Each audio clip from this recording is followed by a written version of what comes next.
La tendance est au vert ce matin à Wall Street, mais un vert extrêmement pâle, de toutes petites poussées pour les trois principaux indices américains.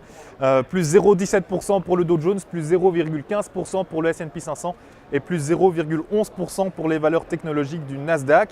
Un début de journée relativement calme, et ça nous change par rapport à ce qu'on avait vécu en début de semaine. Lundi, le Dow Jones avait enregistré sa pire chute, sa plus forte chute depuis le début de l'année 2013, mouvementée du fait de l'actualité politique en Italie.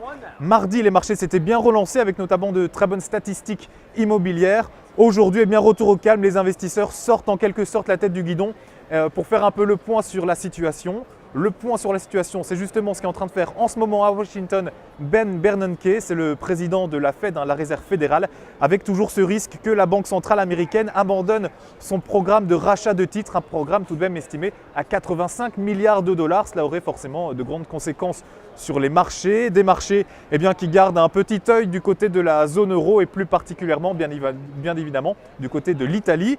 Enfin, pour terminer, deux petits mots du côté des statistiques dévoilées ce matin. Les commandes de biens durables sont en baisse de 5,2%. C'est pire que redouté, mais c'est assez normal puisque la période des fêtes correspond, et c'est bien normal, à moins d'investissements à moyen ou long terme de la part des investisseurs. Et puis enfin, ce sont les ventes de logements qui viennent tout juste de tomber, des ventes de logements en forte hausse, plus 4,5%. C'est tout simplement le plus fort pourcentage depuis avril 2010.